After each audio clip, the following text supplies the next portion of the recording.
for the month of April. What a beautiful month it has been. I have read the most spectacular books, but let's not get into that. Let's get into why you're here, right? Right. So, today's book review is featuring Lucid Dreams by Ladii Nesha. So, first things first, let's jump out the gate.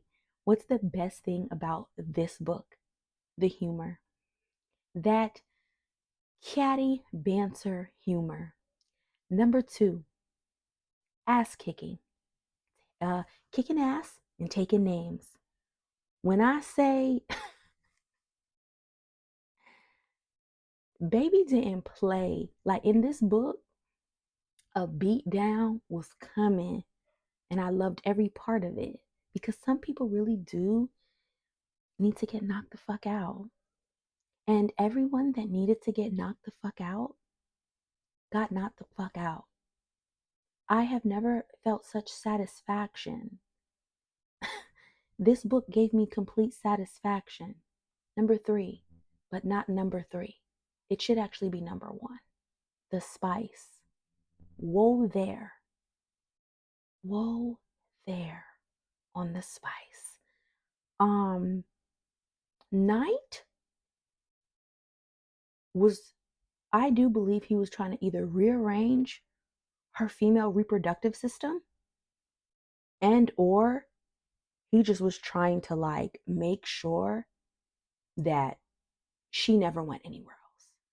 It had to be one of the two because it made no sense how this fictional man, had fictional intercourse with his fictional female counterpart, and I was fully engaged. Woo! Hmm. Spice, a gazillion. Spice, a gazillion. I would definitely give it a gazillion. Hot chili pepper flakes. I heard the mosquito buzzing in my ear early when I came to sit down to review. I was like, what the fuck is that buzzing in my ear? But I got it. Okay, we're gonna act like we didn't see that. All right. So what else? I finished this book 2 days ago, so I do apologize. Everything has to come, back on. Everything has to come back on for me because like I said, I finished it 2 days ago and I normally finish the book, and after I'm finished the book, I go right into the review. But I wanted this to be the last review of the month instead of starting a new book. So overall, really, really good book. Super, super funny. There we go. That's the fourth thing that I want to talk about. Thank you. The twin telepathy. Let me tell you something. Ladii Nesha did her research for these characters. The characters, night and day. She had the twin thing down packed. First off, they were twins who were inseparable. Fact. Fact. Inseparable. Here's another tidbit that was so amazing. It may be a spoiler, whatever. So there was a point, Night and Day are the brothers, they're the twin brothers. There was a point where Day was calling the girl that Night liked pretty toes. Day likes nobody. Day doesn't talk to anybody. And Day is normally cussing somebody the fuck out. Any scene that Day was in, he was cussing somebody out. And it was lovely. And it was funny.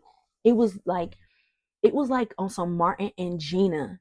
Martin and Pam. He was cussing bitches out like everybody was Pam. Niggas and bitches, everybody got it. Okay? But it was so funny. Rich. Super rich. Anywho's, he went from calling her pretty toes to sis. Now, I picked up on it right away as soon as I saw that he was calling her sis. And he called her sis before his brother even recognized that, damn, I'm falling for this lady. Because his brother was a player. His brother was Mr. I'm I'm not I don't see. I'm not interested. I'm not interested. He even denied his interest in her. He just denied it. He just couldn't, especially after that day where they ended up back at his crib. And they didn't do anything, though. Y'all got that video already. But back to what I was saying. Once he called her sis, I said, wow, that's that twin. That's that twin in him magic right there, right? Because Day was the more emotionally intelligent one. He was the one who showed his feelings. He's the one who cried. He's the one who expressed himself. He was more self-expressive. He wore nail polish on his fingernails, and he actually got teased for being homosexual when he was younger, by his dad. It wasn't even outside. It was his dad, right?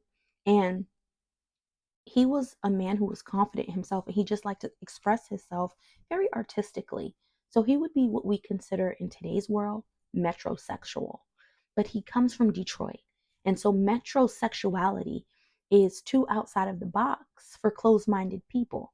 Everyone in the hood puts everything in a box. They see things through these two eyes, right? But when you are free and you can express yourself, well, you see the world through this eye. And when you see the world through this eye, you can do whatever the fuck you want. You can do whatever you want because there is no black and white. It's infinite. So back to that. Hence lucid dreams. Back to that scenario. He calls her sis, and I'm like, oh my God, he recognizes that his brother loves her, and it's the twin in him recognizing what's already going to happen. Him acknowledging this is sis, acknowledges her permanence, acknowledges her presence in their lives and how it's going to shift because she's only sis, not by blood, but because that's his brother's wife. And indeed. Anyways, the story between, and they had some background stuff in the back. Mind you, this is a 21-year-old beating down this lady's walls. Now, she's not like super old. She's like 24, 25, but she just can't believe that she is so smitten by this man. But he comes in. Okay, so let's go around themes. We have childhood trauma themes, very deep. We have childhood trauma themes in the female MMC, in the female and in the male, and their traumas. Do I want to spoil it? Their traumas end up connecting them in a way that shifts the entire storyline. That's what I want you to end up finding out. Their inner childhood traumas are connected way deeper than you could even imagine. I can't wait till you find out how it's connected, how it ends up flipping their world upside down, and how it ultimately brings them back together, and how she quells his demons, and how he comes in and not only does he quell her demons, he straight puts bullets in her demons. We love us an unhinged MMC. We love an unhinged MMC, but one that does right by the woman. I need that to be known. I don't really like, I don't invest in chaos, you know? That's broke energy. I don't invest in chaos, but chaos with a side of romance, she's invested. Chaos with a side of loyalty, provider, safety, and being put through the mattress, being put through couches, walls, windows. Sign me up. I'm invested. Now that's not broke energy. I consider that a lucrative investment. You know what I mean? Anyways, get into it.